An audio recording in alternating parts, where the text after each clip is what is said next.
गांव के ऊपर एक पहाड़ी पर एक काला बंगला था। ये एक बहुत पुराना घर था जिसकी दीवारें काली और भारी थीं और स्लेट की छत बीच से झुकी हुई थी। खिड़कियां अंधेरी थीं जैसे खाली आंखें। ये बंगला 20 साल से खाली पड़ा था। 20 साल पहले यहाँ एक परिवार रहता था। एक दिन वे गायब हो गए। कोई नहीं जानता था कि उनका क्या हुआ। कुछ ने कहा कि वे भाग गए थे, दूसरों ने कहा कि उनकी हत्या कर दी गई थी। सच्चाई जो भी हो, ब्लैक मैंशन तब से खाली था। गांव वालों ने कहा कि यहाँ भूतों का बसेरा है। कोई भी उसके पास जाने की हिम्मत नहीं करता था। बच्चे तो उसे देखने से भी डरते थे। उन्होंने कहा कि अगर आप बहुत करीब गए तो आपको लापता परिवार की चीखें सुनाई देंगी। ब्लैक मैंशन की कहानी एक लोकल कहानी थी। गांव में हर कोई इसे जानता था। वे अपने बच्चों को डराने के लिए कहानी सुनाते थे। कहानी हमेशा एक जैसी थी। हवेली में एक अमीर परिवार रहता था। वे खुश थे। फिर एक दिन वे गायब हो गए। पुलिस आई। उन्होंने घर की तलाशी ली। उन्हें कुछ नहीं मिला। कोई सुराग नहीं, संघर्ष का कोई निशान नहीं। परिवार बस चला गया था। कुछ लोगों ने कहा कि परिवार का अपहरण कर लिया गया था। दूसरों ने कहा कि उनकी हत्या कर दी गई थी। लेकिन कोई निश्चित रूप से नहीं जानता था। केवल एक चीज जो निश्चित थी वह यह थी कि उन्हें फिर कभी नहीं देखा गया। हवेली खामोश खड़ी थी, अनसुलझे रहस्य का प्रमाण। एक दिन एक नया परिवार गांव में आया। वे एक छोटी बच्ची के साथ एक युवा जोड़ा थे। वे रहने के लिए घर ढूंढ रहे थे। उन्होंने पहाड़ी पर ब्लैक मैंशन देखा। उन्होंने सोचा कि यह सुंदर था। उन्होंने इसे खरीदने का फैसला किया। गांव वालों ने उन्हें आगाह करने की कोशिश की। उन्होंने उन्हें लापता परिवार की कहानी सुनाई। उन्होंने कहा कि घर शापित था, लेकिन परिवार ने नहीं सुना। वे अंधविश्वासी नहीं थे। वे भूतों में विश्वास नहीं करते थे। उन्हें लगा कि ग्रामीण उन्हें सिर्फ डराने की कोशिश कर रहे हैं। वे हवेली में चले गए। उस दिन सूरज तेज चमक रहा था, जो घर के काले इतिहास के बिल्कुल विपरीत था। परिवार भव्य पुरानी हवेली में अपना नया जीवन शुरू करने के लिए उत्साहित था। उन्हें यकीन था कि वे वहां खुश रहेंगे। उन्हें नहीं पता था कि उनका क्या इंतजार कर रहा है। पहले तो सब ठीक था। परिवार अपने नए घर में खुश था, लेकिन फिर अजीबोगरीब चीजें होने लगीं। उन्हें रात में आवाजें सुनाई देती थीं। दालान में पदचाप, अंधेरे में फुसफुसाहट, दरवाजे अपने आप खुलते और बंद होते थे। चीजें इधर उधर हो जाती थीं। छोटी बच्ची अंशिका को बुरे सपने आने लगे। उसने कहा कि उसने रात में अपने कमरे में एक आदमी को देखा।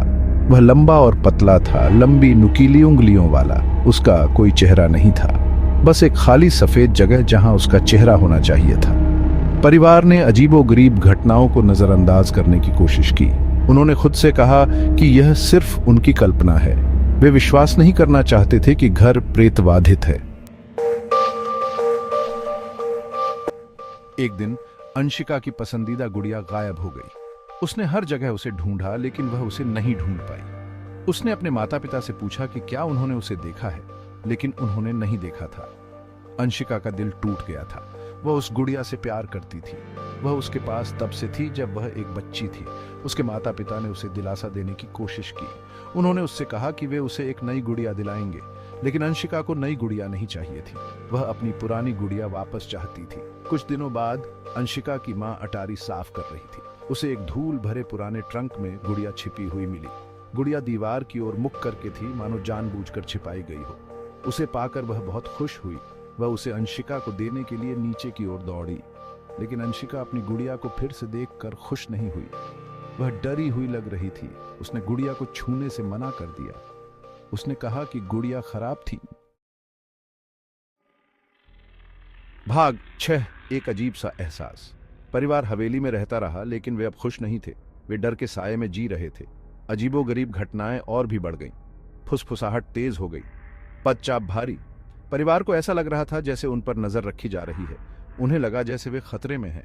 वे सोचने लगे कि शायद गांव वाले सही थे, शायद घर शापित था। एक रात अंशिका की माँ एक अजीब सी आवाज से उठी। वह बिस्तर से उठी और अंशिका के कमरे में गई। उसने दरवाजा खोला और अंदर देखा। अंशिका चली गई थी। भाग 7। गायब बेटी। अंशिका की मां चिल्लाई। वह अपने पति के पास दौड़ी और उसे जगाया। उन्होंने अंशिका को घर में ढूंढा, लेकिन वह नहीं मिली। उन्होंने हर जगह देखा, उसका कमरा, बैठक कक्ष, रसोई घर, अटारी, तहखाना, लेकिन अंशिका चली गई थी। उन्होंने पुलिस को बुलाया। पुलिस ने घर और आसपास के जंगल की तलाशी ली, उन्हें कुछ नहीं मिला। अंशिका बिना किसी निशान के चली गई थी। अंशिका के माता पिता तबाह हो गए थे। उन्होंने अपना इकलौता बच्चा खो दिया था। उन्होंने ग्रामीणों की बात न मानने के लिए खुद को दोषी ठहराया। वे अब जानते थे कि घर शापित था। उन्होंने हवेली छोड़ने का फैसला किया। वे अब वहां नहीं रह सकते थे।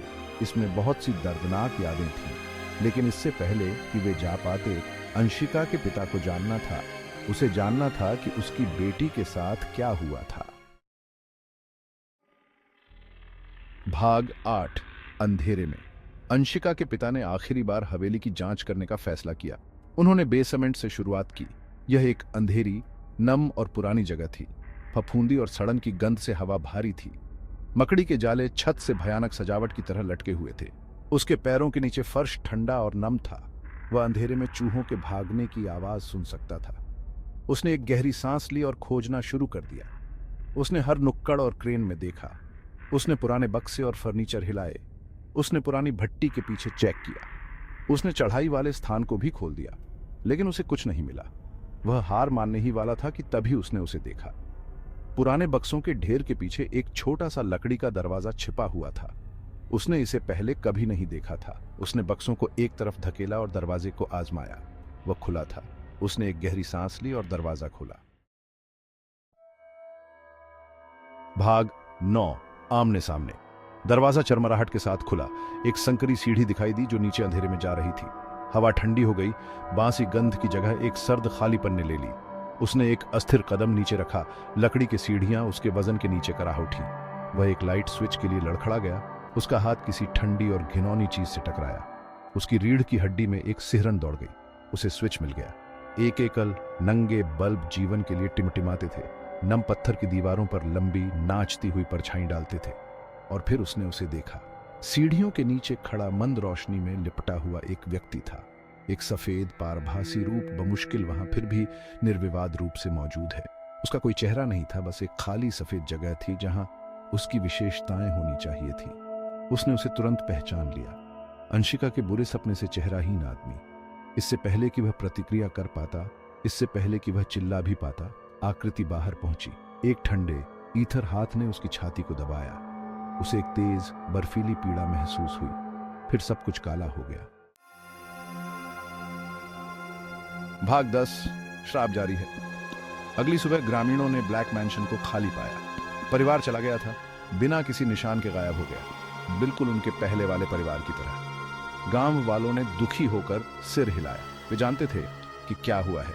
ब्लैक मैंशन के श्राप ने एक और परिवार को अपनी चपेट में ले लिया था। हवेली पहाड़ी पर खड़ी थी, खामोश और खतरनाक। खिड़कियां अंधेरी थी जैसे किसी शिकारी की आंखें। पेड़ों से हवा चल रही थी जैसे उसकी दीवारों के भीतर फंसी हुई खोई हुई आत्माओं की चीखें। ब्लैक मैंशन बना रहा, एक प्रमाण उस अंधेरे का जो उसके सुंदर पहलू के नीचे छिपा हुआ था। श्राप वास्तविक था और यह खत्म होने से बहुत दूर था। यह अपने अगले शिकार की प्रतीक्षा कर रहा था।